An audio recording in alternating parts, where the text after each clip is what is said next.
July 4th, 1776, Independence Day. It's arguably the most important date in American history, when citizens of the colonies declared total independence from Great Britain for the very first time. But what if it wasn't the first? Wait a second, this is actually real. This is a real slice of American history that, incredibly, people don't know about. You're listening to The Broadside, where we tell stories from our home at the crossroads of the South. This week, my colleague Jared Walker takes us down the rabbit hole of North Carolina's Mecklenburg Declaration of Independence and entertains a shocking possibility. Either someone's lying,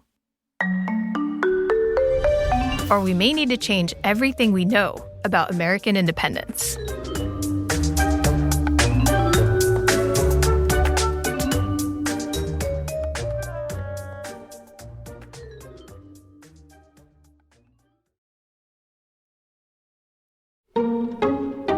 Mech deck face. That's what Dave Fleming calls the look. It's just jaw-dropping, hands in the air, kind of going, how do I not know about this? Dave is a former writer for Sports Illustrated and ESPN the magazine. He's currently a correspondent for Meadowlark Media. And while he's mostly covered sports in his career, Dave's also written a few books. His latest is about a little-known historical document called the Mecklenburg Declaration of Independence, or the MECDEC for short. And I delight in, when I give talks or readings, I can see MECDEC face from a mile away. I can see the people who are, you know what, and then what happens is people they pull out their phone, and now it's MECDEC face denial. I know exactly what he's talking about because I've experienced it myself. And Dave had his own version of MECDEC face about a decade ago. I can remember it clear as day, I guess, with all obsessions that you never forget, how you started down the rabbit hole. My wife and I had moved to North Carolina almost sight unseen and just immediately fell in love with Charlotte, with North Carolina, with everything about it. And like a lot of transplants, they started to wonder about the culture and history of their new home. Just as I'd begun to think that, our youngest daughter, Kate, I was picking her up at Davidson Elementary School and was waiting for her while she was coming in from the playground and just happened to be staring at the North Carolina flag and wondered why the date on our state flag was 14 months before we had even declared independence as a country. There's two dates on there, and neither one of them is July 4th. Yes, and so this immediately piqued my interest, where it's like, what a weird thing to have these obscure dates on your state flag. And here we are 10 years later. So Dave went home and Googled the first date prominently displayed on the flag, May 20th, 1775. And he was introduced to the MECDEC for the very first time. He found out that it was written on that day by the citizens of Mecklenburg County, which is modern-day Charlotte. The document declared that the people of that region were now independent from their British rulers. The language bore a suspicious resemblance to portions of the later Declaration of Independence. And Dave also learned that because of that, the MECDEC's authenticity had long been in doubt. Armed with this knowledge, he immediately realized one of two bizarre things could be true. Either Charlotte is actually the cradle of American independence, and that Thomas Jefferson may have plagiarized the document that these men created. Or North Carolina has been celebrating a lie by displaying the date of the MECDEC on its flag, state seal, and a few million license plates. Not long after this revelation, Dave began turning his trip down the rabbit hole into a book titled Who's Your Founding Father? I started the whole thing as a skeptic, and I was planning on, just kind of doing more of a tongue-in-cheek. And again, I think a lot of people follow this similar path. For me, it was all silly and funny and oh, this is some kind of ghost story. And then I saw the letters between John Adams and Thomas Jefferson, and then that's just fully mind-blowing. The letters he's referring to are well documented. In 1819, a newspaper in Raleigh printed a purported copy of the Meckdeck. This was the first time that knowledge of the document became widespread throughout America. It was a bombshell that called into question the originality of the Declaration of Independence, and the news eventually reached the two surviving giants of the Revolution, who were, for lack of a better word, frenemies. For John Adams, who I think had always been sort of jealous and a little bit bitter over the attention that Thomas Jefferson and the credit that Thomas Jefferson had kind of taken for himself as the author of the Declaration of Independence, the first thing that jumps off the page is it's a gotcha letter. It's John Adams just going, I knew you were a phony and now I have receipts. Huge levels of pettiness. Oh my God, it's people think the discourse is bad now. You should read some of these letters. Incredible amounts of shade and, accusing someone in writing of plagiarizing in that time. I mean, that's an automatic pistol duel to the death. So it's not something to be taken lightly. Now, the odds of two 80-year-old men shooting each other in a duel were pretty low, even in the 1820s, but the fact remains that Adams initially considered the authenticity of the Meckdeck a real possibility. Even if Jefferson called it, and this is a quote, spurious. As Dave continued his research, he uncovered a mountain of supporting evidence in favor of the Meckdeck.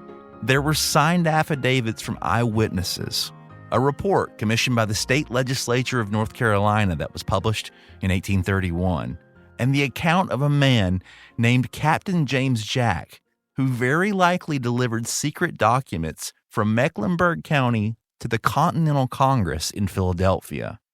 Captain Jack is known as the South's Paul Revere, only he's much braver and he actually rode 550 more miles and he didn't get caught and he basically wasn't a product of PR. So Captain Jack, it really should be Paul Revere is the Captain Jack of the North. And then there's the later presidential visits. Yeah, it's another twist where your jaw just hits the ground when you realize that literally up until, decades ago, this was a holiday in Charlotte, that 5 or 6 sitting presidents had come to Charlotte to celebrate and honor the Meckdeck with 100,000 people at most of these events. And presidents like Wilson, Ford, Eisenhower, Taft, coming into town to celebrate America's first original patriots. So after finding out about all of this, Dave had an epiphany. You could maybe even call it a conversion. Wait a second, this is actually real. This is a real slice of American history that incredibly people don't know about.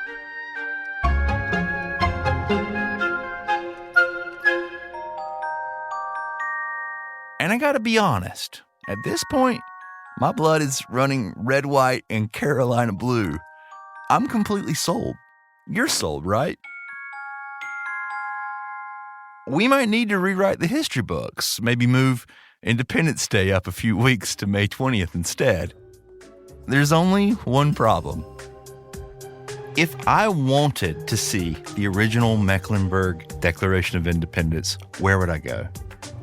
Well, it depends really on what you believe, but the original document burned in 1800. Oh, yeah, that's a problem.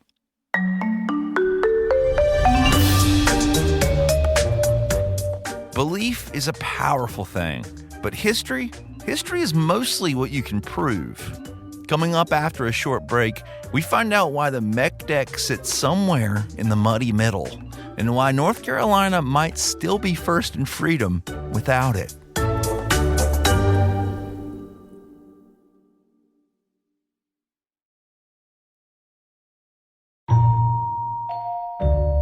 Fire is the great enemy of archives. Jim Embuski is a historian at George Mason University who specializes in the American Revolution. He says at face value, there's nothing fishy about the fire that supposedly destroyed the mech deck. With the historical record, stuff like this happens all the time. Who knows what we would know if we didn't have fire? But without a surviving primary document or a dated copy that was printed in something like a newspaper. Yeah, it's hard to confirm.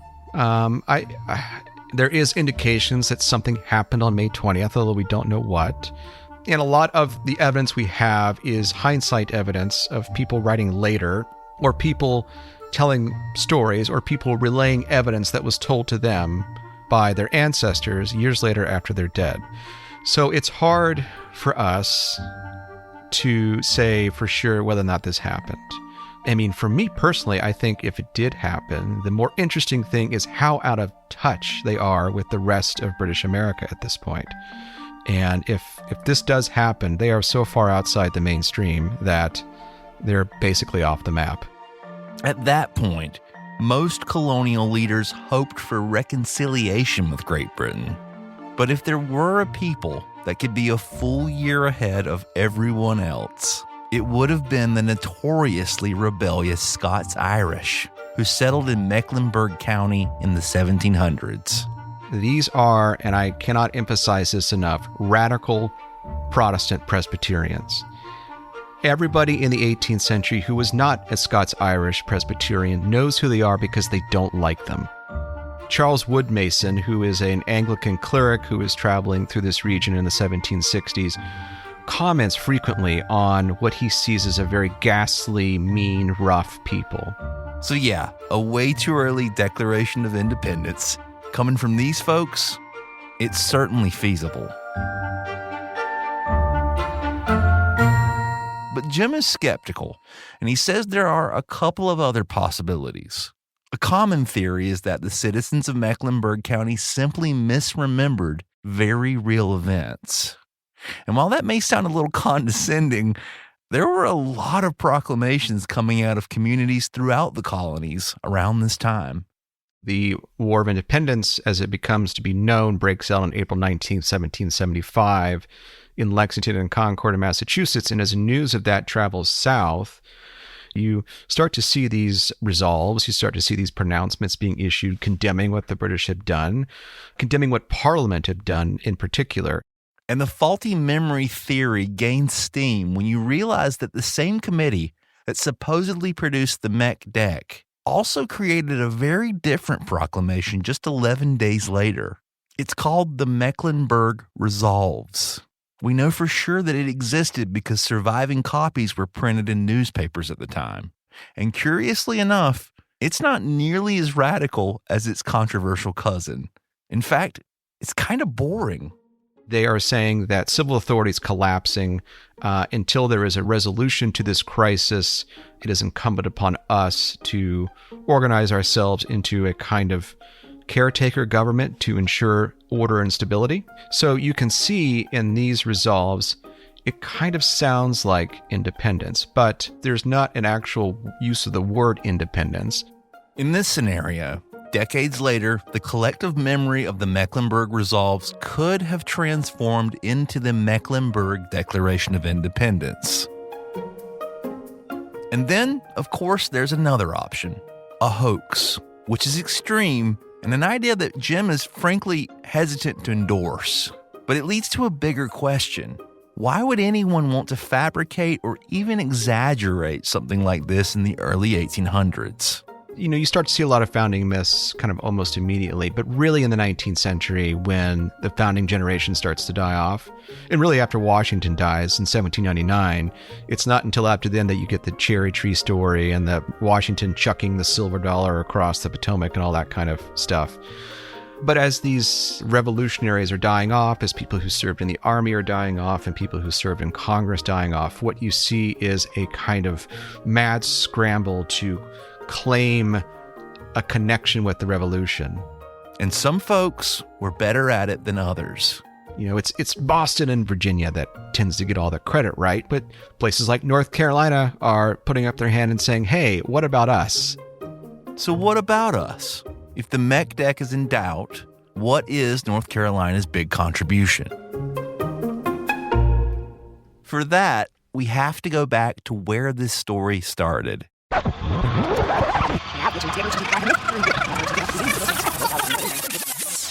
What a weird thing to have these obscure dates on your state flag. One of those dates represents the MEC deck, but the other is a reference to something called the Halifax Resolves. This was a resolution adopted by the North Carolina Provincial Congress on April 12, 1776.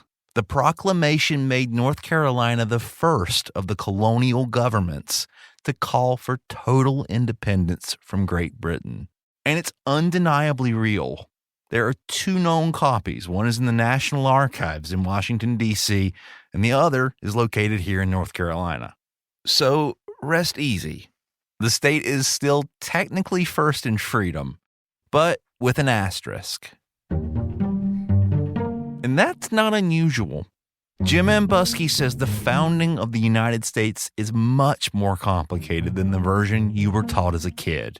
It's constantly evolving and often obscured by myth, legend, and even our own inability to confront the harshest of truths. It's not clean, right? It's not clean at all. It's so messy. It's taken 250 years to get all of this right. We're still arguing about it. We're still pulling our hair out. We're still going to archives in the United States and Canada and Great Britain and France trying to find smoking guns for all of this, hoping upon hope that we have, at long last, by the time we die, some kind of clear answer. And we're not going to get one. History.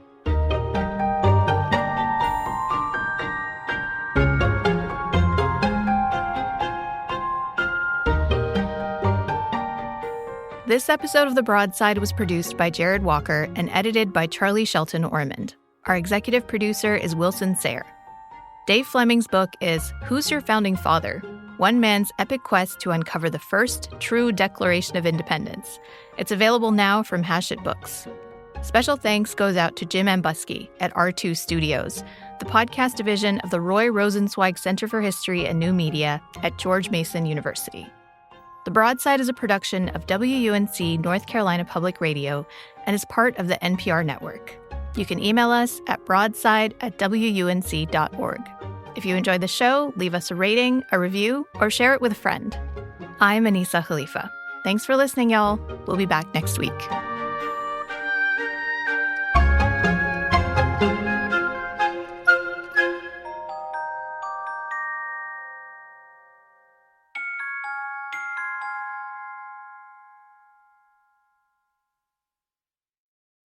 This summer, Pluto TV is exploding with thousands of free movies. Summer of Cinema is here. Feel the explosive action all summer long with movies like Gladiator, Mission Impossible, Beverly Hills Cop, Good Burger, and Transformers: Dark of the Moon.